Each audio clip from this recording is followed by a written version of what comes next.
Hello and welcome to the World Wanderers podcast, your source for travel stories, travel destinations, and travel philosophy. I'm Amanda. I'm Ryan. And we're your hosts. This episode of the podcast is brought to you by Audible.com. Audible is the best place on the internet to get audiobooks, and if you're a traveler, you know how awesome audiobooks are. Yeah, audiobooks can make a really long bus ride go by a lot quicker and be a lot more fun, or a long plane ride when you have no access to Wi-Fi or internet, just a lot more entertaining and enjoyable. Yeah, and so our recommendation for this week, since we are talking about doing business in a developing country, it reminded me of one of my favorite books from the last couple of years, How to Get Filthy Rich in Rising Asia, which is actually a fiction about a country that's not really named, but appears to be Pakistan, and just the struggles that an entrepreneur goes through there as he goes through his life and what life is like navigating a really corrupt system as a business person. It's an amazing book, and you kind of just get lost in this world. It's like an adventure in itself. So that's our recommendation for the week. If you go to audibletrial.com/theworldwanders, you can get a free book. You could download How to Get Filthy Rich in Rising Asia and your first month free. Yeah, enjoy. Ciao.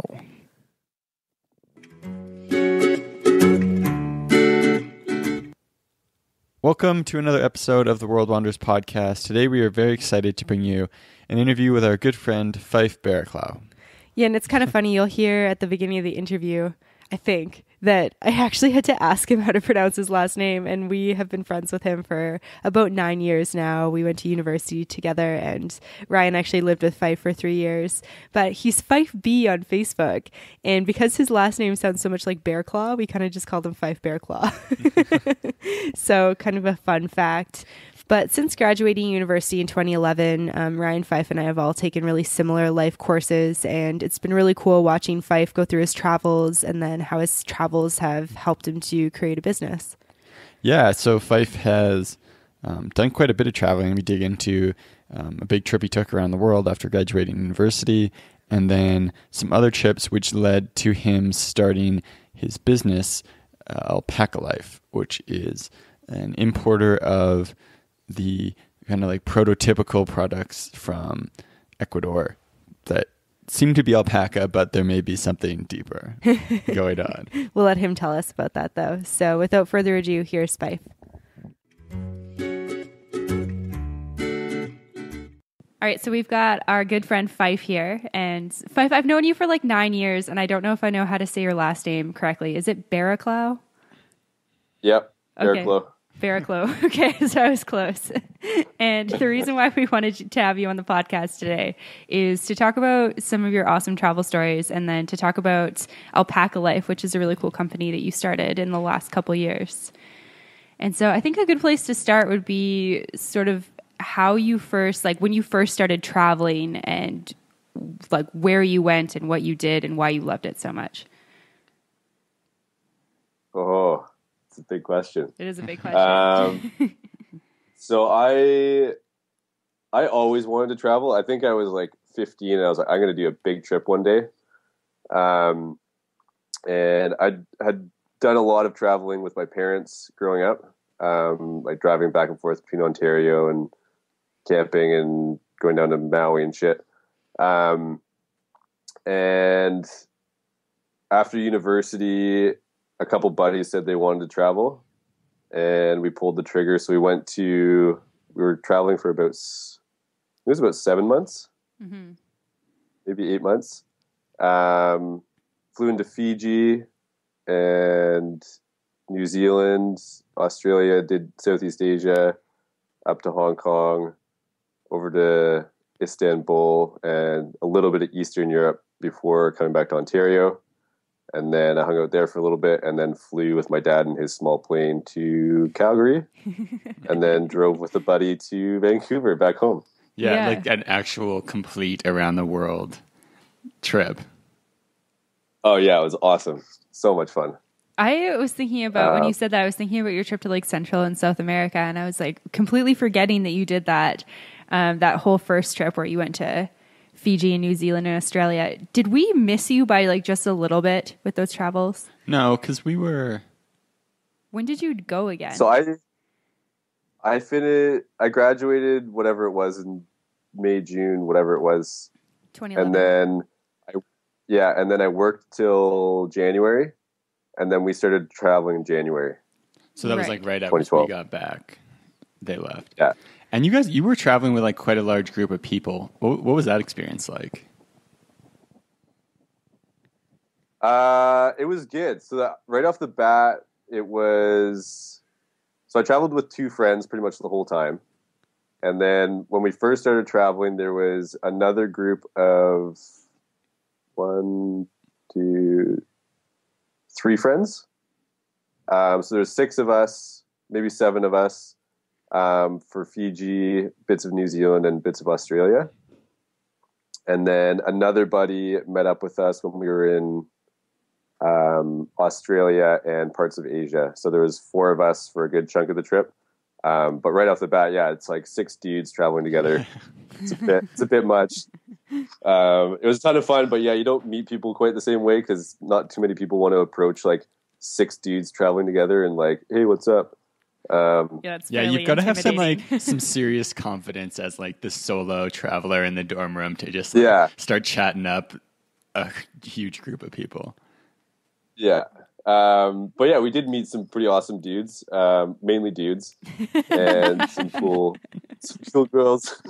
But we did meet some cool people, but it was usually when we were in like traveling with like the 2 or 3 of us. But yeah, it was so much fun. Was there any like conflicts or anything with like a group of 6 guys, or was it just like everyone's so chill that it doesn't matter?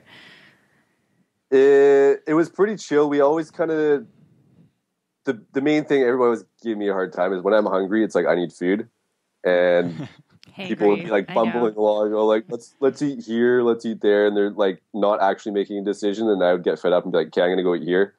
I don't care what you guys do. And they just blow it out of proportion. They go, oh, Fyfe's angry. Like, he's so angry right now. And just kind of like rib you about it. Yeah. There was never really any real conflict. It was just like you kind of get irritated when you're trying to decide where to eat or where to stay because people are like, oh, this place doesn't look good. Let's go over here. And you're walking around with your backpacks and everybody's tired because you've been traveling for a long time. Yeah, I know we can relate to that from like even with just the 2 of us traveling for so long, like we would get pretty comfortable making decisions, but then like, you know, we'll meet up with like a 3rd friend and then it's just like, oh, where do you guys want to go? Oh, I don't know. Like, how about you? I don't really care. And then you're just like standing around talking about making decisions for so much longer. And they say that people always, oh, I don't care. And then you're like, let's go to this place. And you're like, well, no, because of whatever reasons they don't want to go there. You just said you don't care. That's so funny. But yeah, I don't really remember any real issues. And if it ever came to a point where it's just like I needed a bit of space, like we'd kind of go off and do a part of a day doing whatever we wanted to do. Right. But that never really happened that often. Yeah. Yeah. I feel like traveling with like it would a actually group of... worked out well. Oh, sorry. I was going to say, I feel like traveling with a group of 6 guys would be so much more chill than like a group of 6 girls. Like I'm just imagining that where it's like, come to the bathroom with me. We got to do everything together. And it's like, no, I need some space. Yeah. And we would do our own thing. It wasn't like we were together all the time. People do things during the day that they wanted to do and you'd kind of meet up. Yeah. Mainly it was a lot of drinking is what happens. Oh yeah, for sure. It's like one person wants to go get beers and then like 4 beers later. Yeah. And so coming back from that trip, do you feel like your like perspective on what you wanted to do with your life had shifted or changed or anything like that? After that trip, not really. Like it definitely changed. I wanted to travel more. I wanted to explore more. I wanted to do more things, but I was always kind of hoping that there would be this crazy light bulb moment during my trip. It was like, oh, that's what I'm going to do with my life. Right. And that definitely did not happen. I came back and was just kind of like, I have no idea what I'm going to do. And, just more like exploring like something. So I ended up running College Pro Painters, and that opportunity just kind of popped up, and I jumped on it. Yeah. So a little more open to just trying new things, I guess. Had you always wanted to do something like entrepreneurial, like working for yourself, or was that something that shifted when you were away and you're like, I want more control over my life? I had always wanted to have my own business. Like in my head, like when I was younger, I was like, I'm going to run my own business at some point, even if it's like really small or whatever, just to kind of say I've done it. But it wasn't a decision when I was away that I was like, oh, I'm going to run a business. It just kind of, I was looking for work, and they offered up a franchise position, and it seemed like a good opportunity. So I decided to go for it, even though I had never painted a day in my life.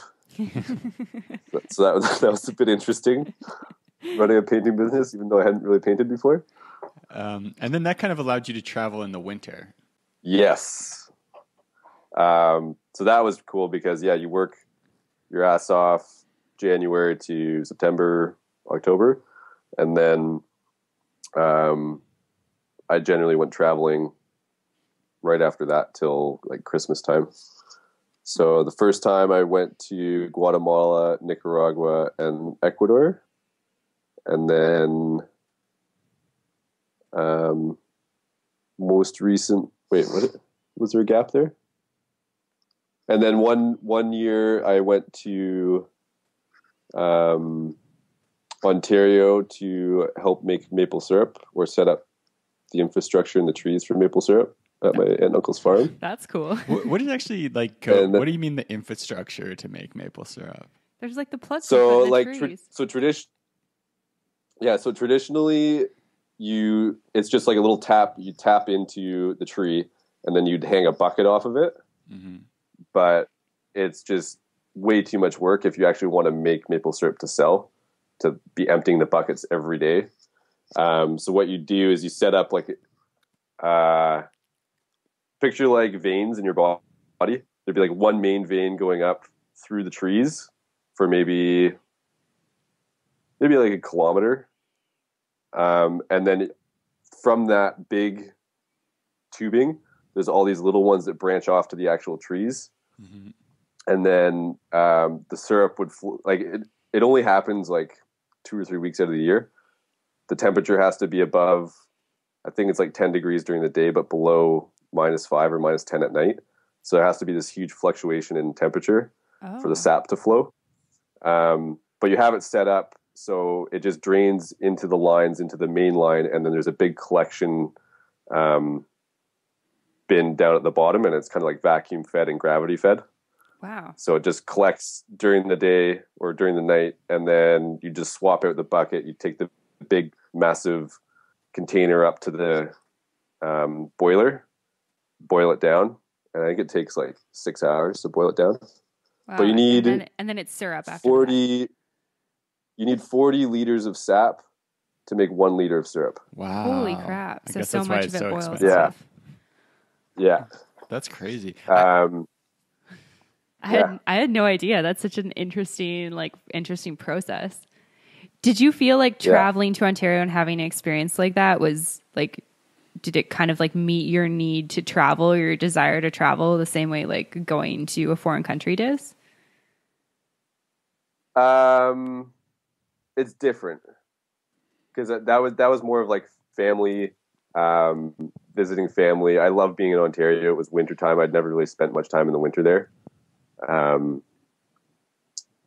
So it's different than visiting a new country. Like I'd been there before. Everything was relatively, I had experienced before. It wasn't too new. Mm-hmm.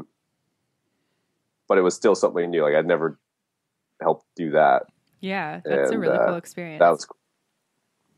Yeah. That was a lot of fun. Something I've been thinking about more and more is like how to find like fun and experience within like my own backyard, I guess you could say. And like learning new things that you don't know about Canada, even though like you've lived here your entire life. And it's like, what have I not experienced in this country I call home? There's so much to do here. It's crazy. Yeah. I would love to go up north. My cousin's actually living in Nunavut right now. Oh, cool. It's so that's like on my. I don't know how long she's going to be up there, but I'd love to go up there.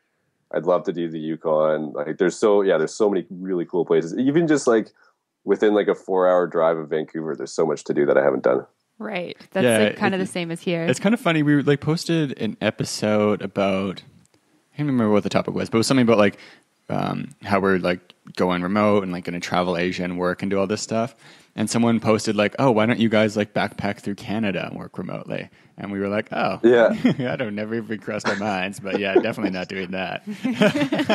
Well, I think part of it is that right now we're not making enough money. Like we love living in Canmore. We love British Columbia. Like there's so many cool places in Canada that I think we would love to live for like shorter, long-term periods of time, but we're just not making enough money right now to make that sustainable for ourselves. Yeah, it's not quite as affordable to do the whole backpacking stuff. Right. Yeah.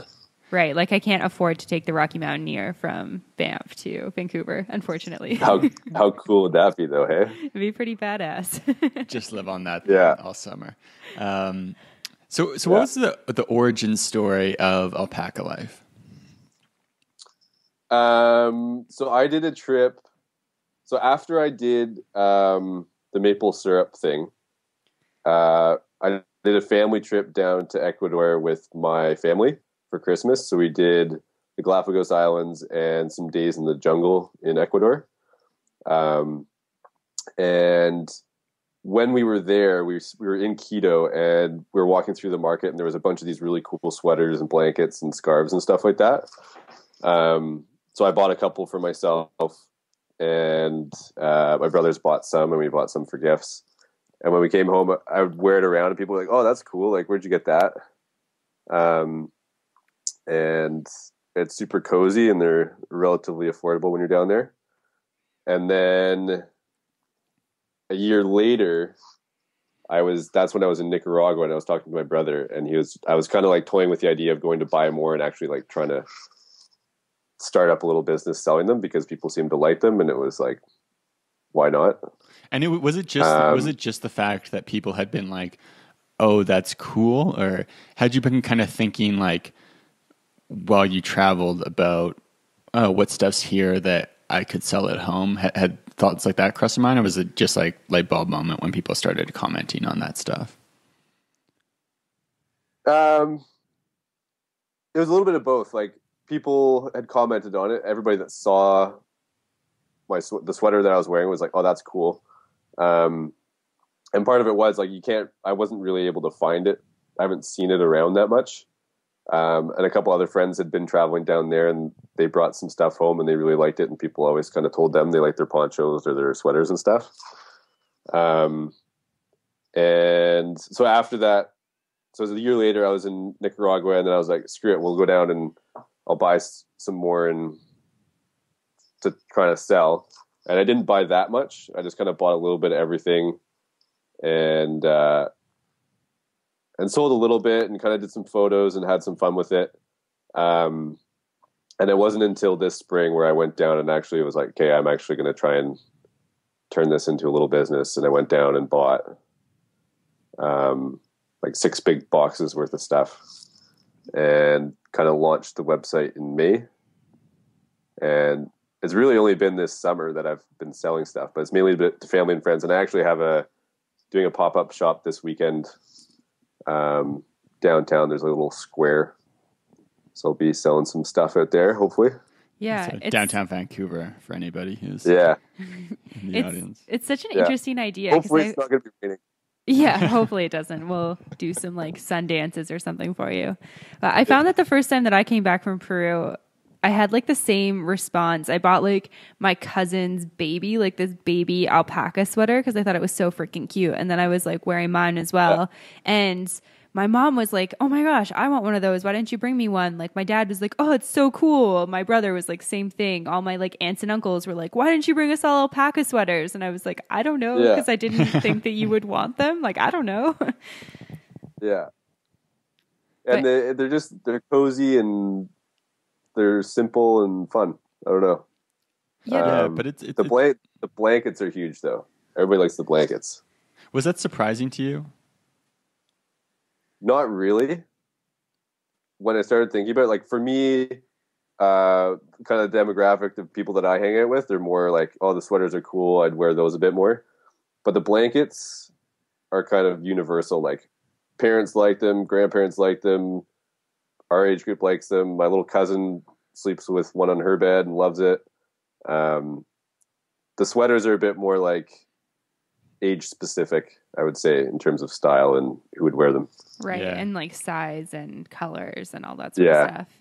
Yeah, it's kind of funny to think like if you had told yourself a few years ago that you'd be in the blanket business, what like 2012 Fyfe would have been like, what? The blanket business? Yeah. I'd think I was crazy. You'd be like, no, future Fyfe is off his rocker. He's not selling blankets. Yeah. And so you went down and got enough stuff for family and friends. Is that kind of what happened at first, or how did that happen? Like you've made a couple trips to Ecuador now, right? Yeah. So the first time I just kind of bought some for myself. The second time I bought like 2 boxes, maybe it was 3 boxes of stuff. But like a wider range of stuff. Like I had some bags and I bought a couple of shoes and sweaters and blankets and scarves and gloves, like a little bit of everything. And that was just going to the market in Ottavello, right? And kind of just going to normal vendors to buy that stuff the first time. Yeah. Yeah. And then brought that home and was busy with College Pro and didn't really do too much about it. And then it was this time I went down and actually I went into Ottavello and I went through the market, and they kind of sell stuff in the market, but they don't make it, the people that sell it in the market. So I had to track down the people that were actually making it. So actually the exporting company that I started talking to, they were actually really helpful in putting me to the direction of some of the actual people that were making them, manufacturers. Okay. And they kind of showed me a couple. And so the thing is, when you go into the market, they tell you it's 100% alpaca, like the guys selling in the market. And it's not.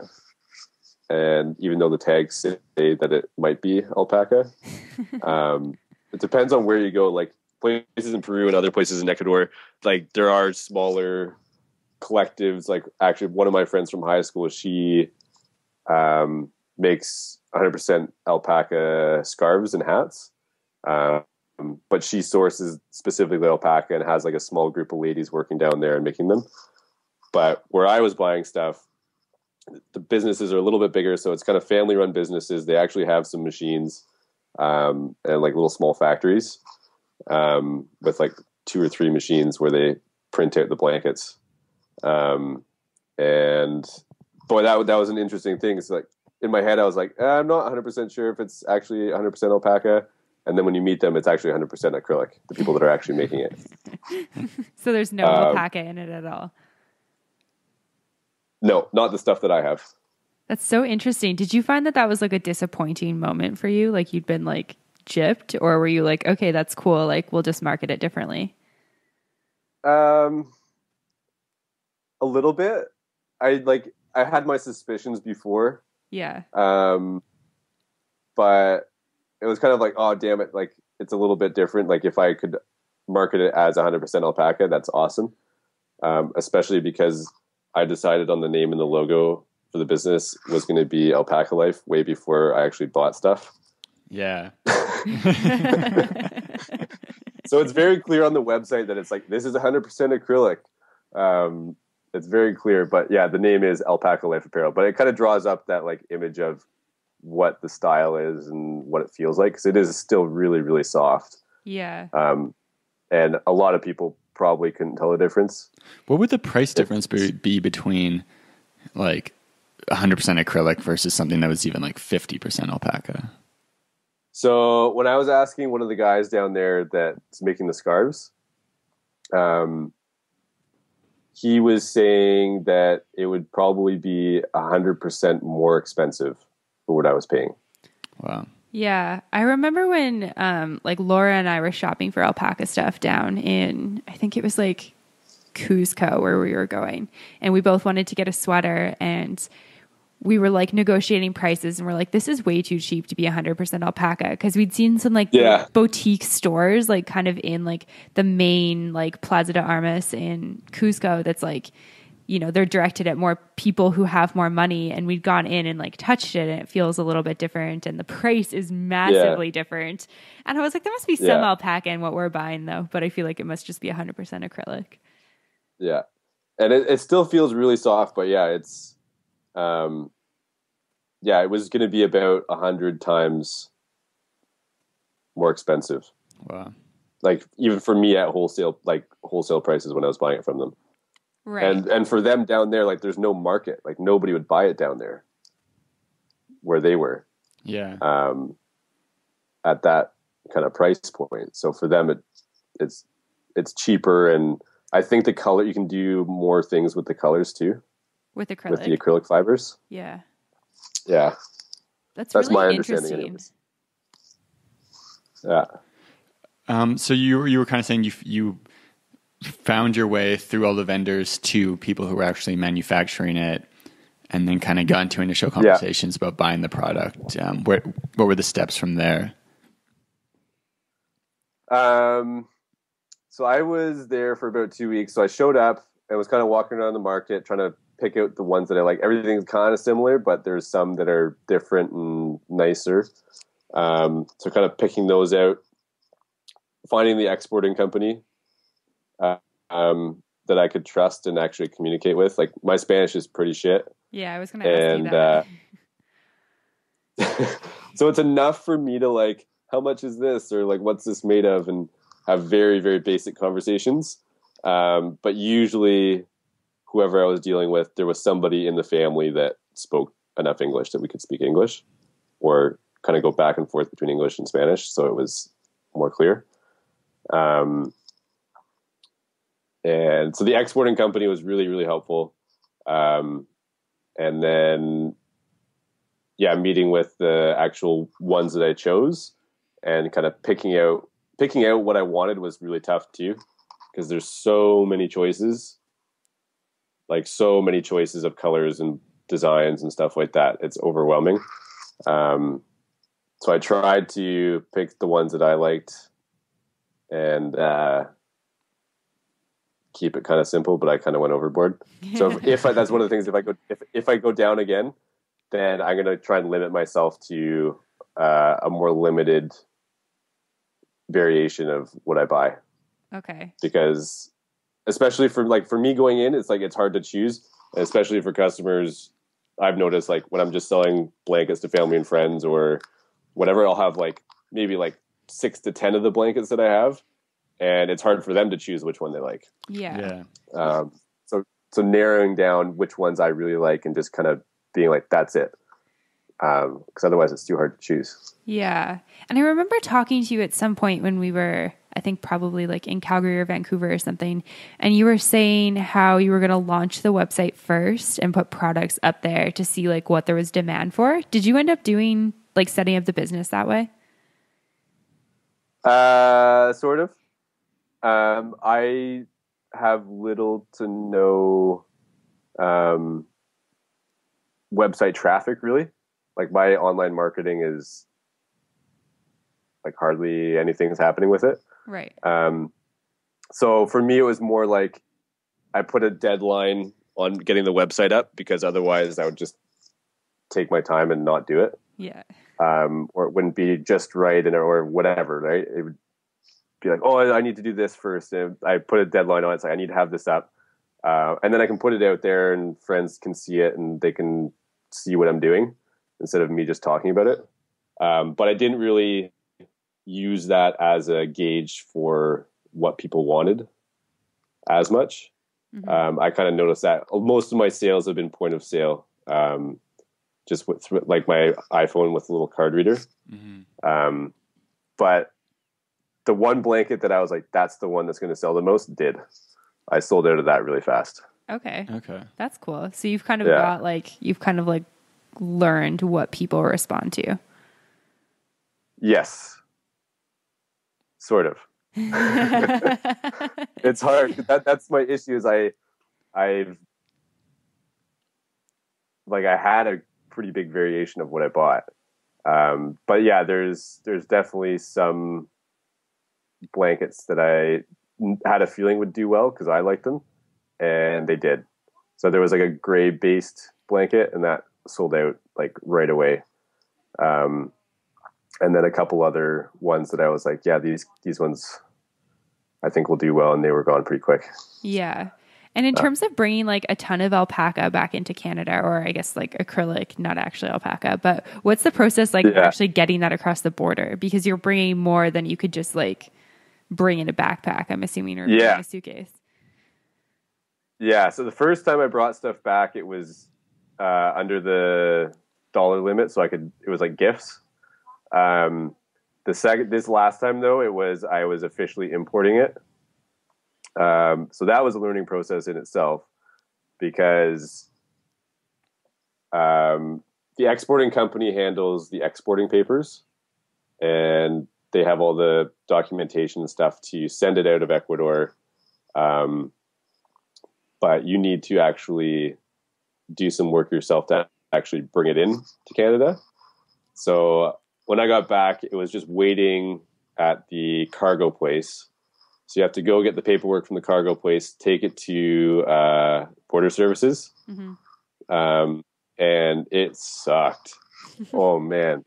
It's like this old computer system where it's like blue screen and it's all like yes or no escape, and there's no other option. It's not it's like archaic computer system. It's like 1999. And it probably took, it was brutal. And there's not really anybody there to like tell you what to do. So a lot of people, if they don't know how to import, they use a customs broker, which I thought about doing, but I was like, oh, screw it, I'll just try and do it myself. And so I was in there for about 2.5 hours. Wow. And you have to like look up the file name, and it took a long time to actually figure out how to do it. And then you print it out, you put like your documentation together and give it to the border guy. And then go through documentation. Because it was my first time importing, and because it was coming from Ecuador, which is near where a lot of cocaine and other drugs come from, they were like, yeah, we're going to have to tear apart your shipment and take a look. Oh, man. So I had to come back the next day, and they like went through everything. That's so brutal. But it wasn't that bad. But if you kind of know what you're doing, there was guys that came in and did it all in like 5 minutes because they knew exactly what they were doing. Meanwhile, I was going back and forth trying to figure shit out for like 2 hours. What an adventure. If you do it when but I got it. So part of my thing was like, I hope I did it right. So they actually like let it through. Like if I screwed up the paperwork, maybe they won't let it in, but I think I did it fine. So you got your products in the end. Yeah. Would you hire a customs broker again in the future, or would you just do it yourself? Or would you hire a customer? Because I've done it again. Yeah, I'd look at the pricing of it.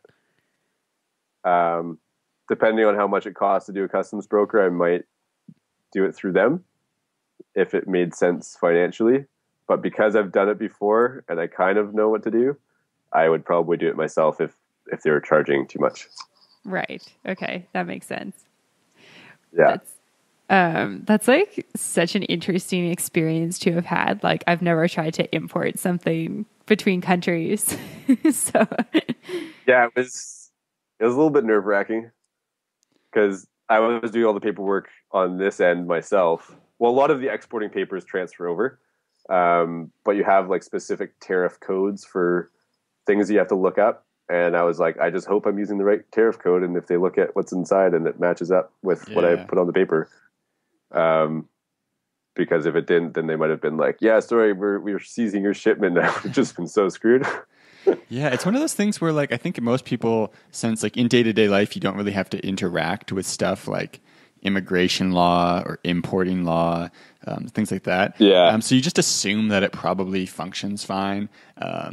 But then like for us, like, or for me at least, like having the experience of like going through the immigration process to get into the States, you're like, holy crap, that's confusing. And it's just a mess. Or like importing, like I feel like people would, their view of things would change if they went through some of these experiences themselves. and realize like, oh shit, they're using like 95 equipment. Like you can't like literally some of the policies and like, oh, you need to be on X form, but you can't if you're on this thing, but you can't use this form. If you're on that thing, you're like, I don't know what form to use. I'm just going to use this one. Yeah. Well, and that's the thing is a customs broker could save you money too, right? Yeah. And time, because if you're not probably doing it right, because there's just ways to make it more efficient in terms of how you're entering things in terms of weight and pricing and tariff numbers and stuff like that.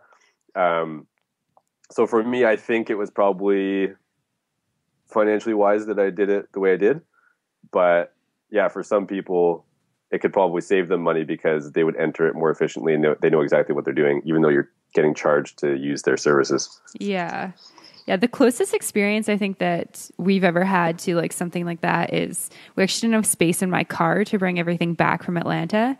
And I found this like third party company to ship like 2 bags of clothing home. So we like had a suitcase and then like Ryan's backpack. And so I'm like, okay, sweet. Like DHL comes, they pick it up. I've got like all the item contents in it. Like I've done everything right that I need to do on this end. But then apparently it's like actually not like cool to ship like used clothing up to Canada. So they called, it was supposed to just go to my mom's house. And so they call my mom because she's like the receiver. They don't even call me throughout any of this. And they're like, we've got this bag here for you, but it's being held in customs. So she drives like an hour to the airport. She has to go to the airport and claim it through customs, pay like the fee to get it through the border, and then go to the DHL building to like actually pick up the bag. And I was like, what? Yeah. Like, she calls me. She's like, yeah, so I just got your bag from the airport. And I was like, why are you at the airport? They should be dropping it off at the house. And she explains it all to me. And I was like, what the hell? That's so crazy. Like, it's not like used dirty clothing. Like, it's clean clothing that I packed in a bag to ship back to my home country. Yeah. Yeah, no, but then like the flip side is you kind of like look at it from there and there's probably so many people trying to like slip stuff through the cracks and be sneaky and get drugs in. So it's like, right. There's and it's so like, much stuff coming in and out. Yeah. And like my mind So doesn't even think about stuff like that. So I'm like, why do you need to search my suitcase full of like clothing? Like, why do you think there's like something gross in there or something bad in there? Like there's not, it's just a bag of clothing. Yeah. So if you were talking to like a fellow traveler who has traveled somewhere, seen a vendor selling something that is cool, and they're like, oh, I could probably sell that thing back in Canada or the US or whatever. Like, what are the kind of main steps to follow to take, like seeing something at a vendor in Thailand or Ecuador into having it at home, selling it? So my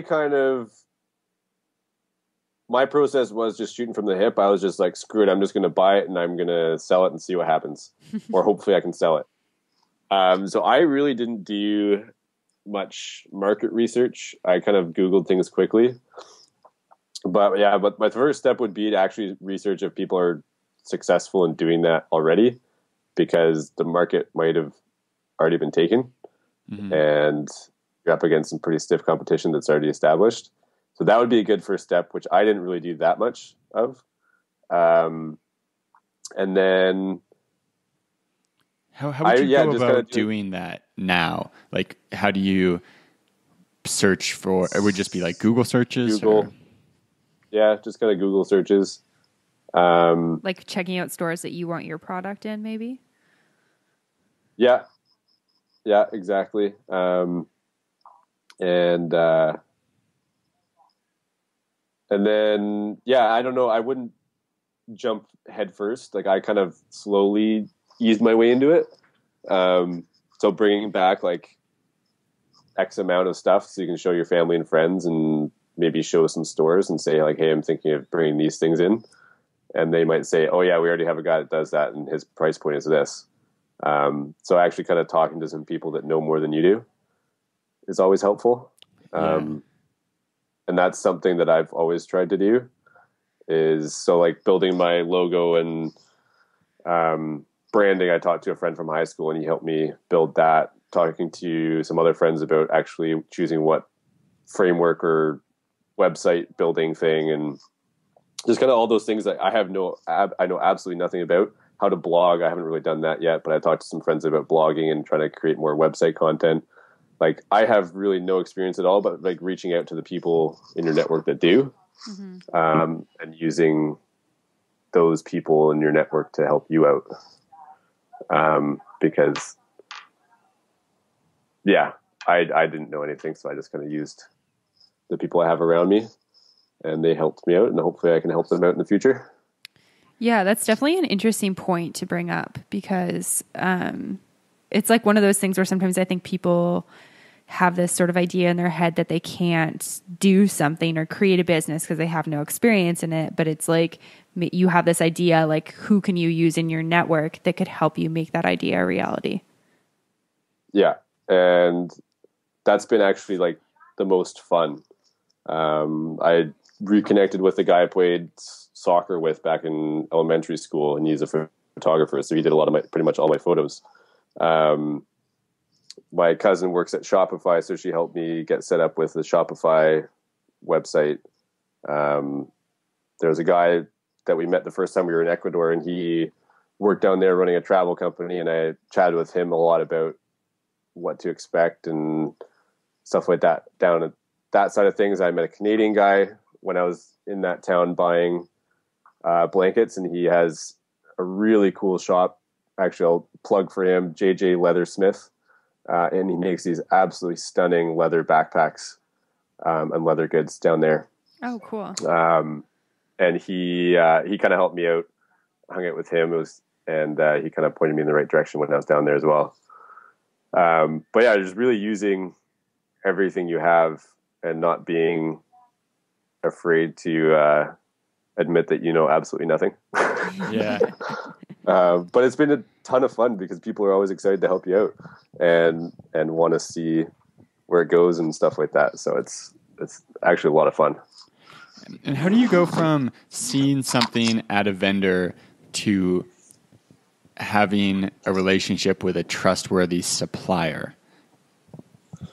So I still am not there yet. I went down, in person picked out the blankets that I wanted, and was there when they took them to the exporting business and put them in the boxes and shipped them out because I just wanted the peace of mind. So I talked to that exporting company, and it sounds like they have it set up with some other North American businesses where they, this could be lost in translation too, but I'm pretty sure what happens is, say if I'm up in Canada, I wire money to the exporting business, and then I email the blanket company and say I want 30 blankets of these varying variations, and the exporting company will pay the blanket vendor as they're packing it. So it's like they can't. If I tell the exporting company to expect 30 blankets, and there's 30 blankets, the exporting company will pack them and then pay the vendor or the manufacturer. So that kind of makes it safe business for both sides, like for both parties. Yeah. And like the thing is, like, they want repeat customers, right? So my understanding is there are some businesses that have it set up, and they just kind of message and say, hey, we need a bunch more of these. Can you send them up? And they have a good working relationship because it's good for both sides. You have a bunch of repeat customers that just send you an order instead of searching for new customers all the time. It's just good business. And they seem pretty savvy enough and sharp enough that they're not going to screw you over because they want you to come back. So just because somebody else is doing it like that doesn't mean I'm going to right away. I want to go down and kind of really strengthen those relationships with everybody, like the exporting company and the other manufacturers making the sweaters and blankets. So that's something where my trust level isn't there yet. And also I enjoy knowing who I'm working with and kind of joking around and being able to pick stuff out. And they always laugh at how shitty my Spanish is. White dude with a big, giant bald, beard. Yeah, big, bald, white dude with a big beard. So good. Yeah, and I mean, it's a fun reason to combine, like a good way to combine travel with like business to make it like more affordable. in some ways. So that's kind of where I'm at right now, is kind of crunching the numbers to see if it makes sense for me to continue it as a business. Because there's a lot of expenses and stuff like that. So right now it's been an excuse to go down and travel and have some fun and learn how to build a website and sell stuff. But now it's actually getting into like real business. Like, am I going to make money doing an accounting assessment, a very simple one of sorts, to see if it makes sense. And then kind of taking it from there. Yeah.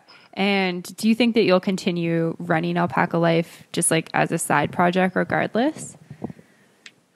Not necessarily.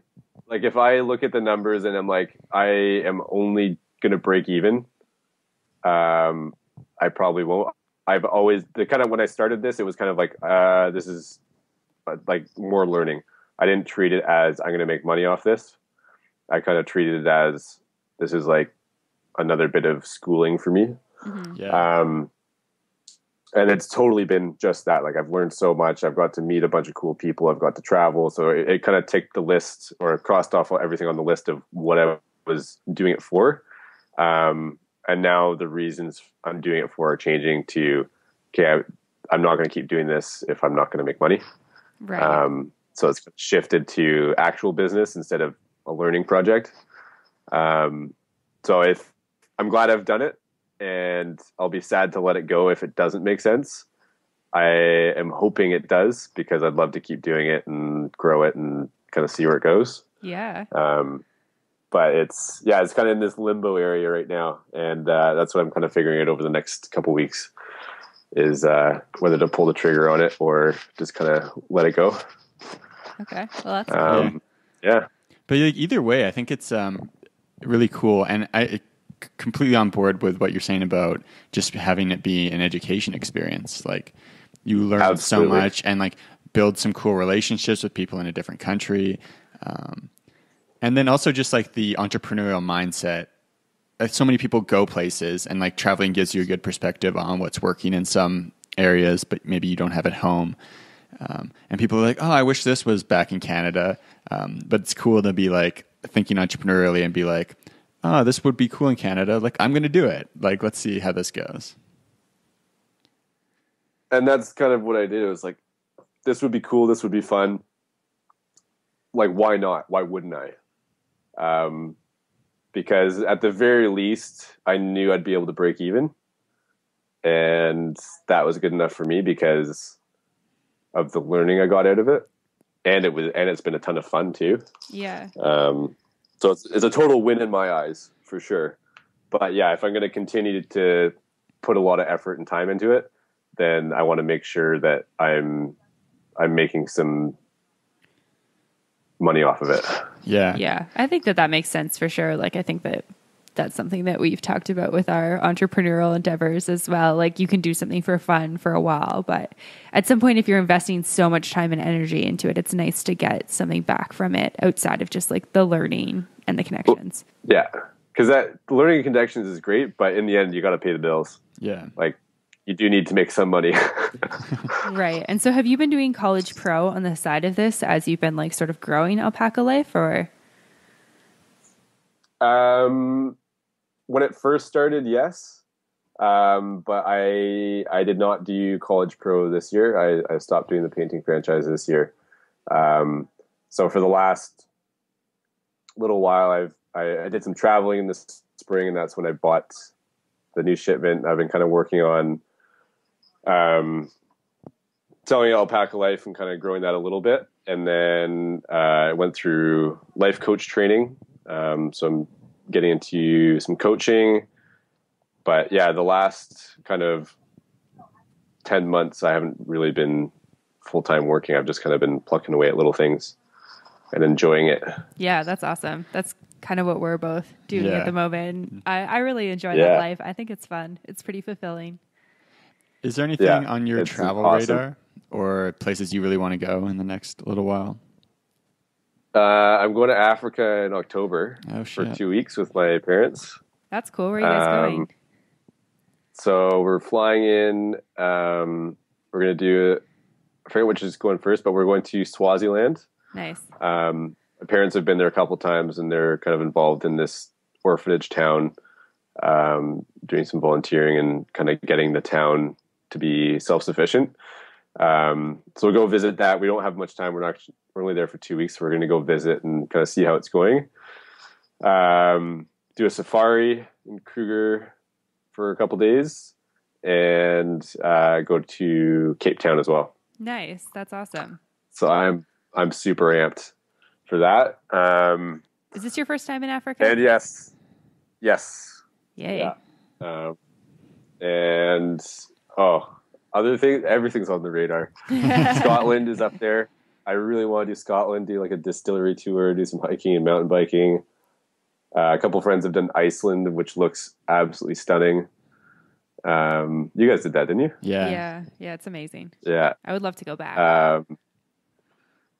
And potentially doing a bit of Southeast Asia again with Andrea. I'd love to do Patagonia, Mongolia, pretty much everywhere I would go. Yeah. Yeah. Awesome. Yeah, I think that's like most people who have like started traveling. It's like, okay, I just need to go everywhere else. Yeah. That's like when and I would people totally ask go me back to. to everywhere I've been. Yeah. Yeah. No, I feel the exact same way. There's like not very many places on my list that I don't think I would go back to, if any. I don't think there's any. Places that I would go back to sooner or like more excitedly. But yeah, there's nowhere we've been where I would be like never going back, other than doing Because a Coca Canyon tour. Do that trip just totally differently, right? Yeah. Did you say you wouldn't do the Coca Canyon tour again? Yeah. But I might go back and do it differently. All right. Thanks so much for taking the time to talk with us, Fyfe. It's been great catching up. Yeah, man. And sure. If people want to check out Alpacalyfe and see what you're all about, where can they find you? Alpacalyfe.com. Actually, a lot of the stuff on the website is sold out, but there's still a bunch of sweaters and hats and t-shirts, a couple blankets, I think. And then Instagram is Alpacalyfe_apparel. And it's life with a Y. Yes. Sorry. Yeah. Life with a Y. Yeah. Yeah. It rhymes with Fyfe, so that's good to can remember it that way. Yeah. Was that intentional? Kind of. It also just looks cooler, and I thought it was funny. Yeah, definitely. We were listening to a podcast yesterday about the creator of Spanx and how she came up with a name and then she took out the KS and put an X because I guess people are more attracted to words that are spelled incorrectly. So, well, yeah, when it's spelled like Spanx with like NKS, it kind of has a different connotation. As well. Yeah, it's a fair point as well. Yeah. All right. Well, thank you so much for your time today. It's been awesome talking with you. Yeah, take it easy, guys. To find more information, relevant links, and photos talked about in this week's episode, check out theworldwanderers.com. If you have a question, comment, or feedback, send us an email at info@theworldwanderers.com. Join our community on Facebook at The World Wanderers or on Twitter at World Wanderers 1. As always, thanks so much for listening. Have a great day. Bye.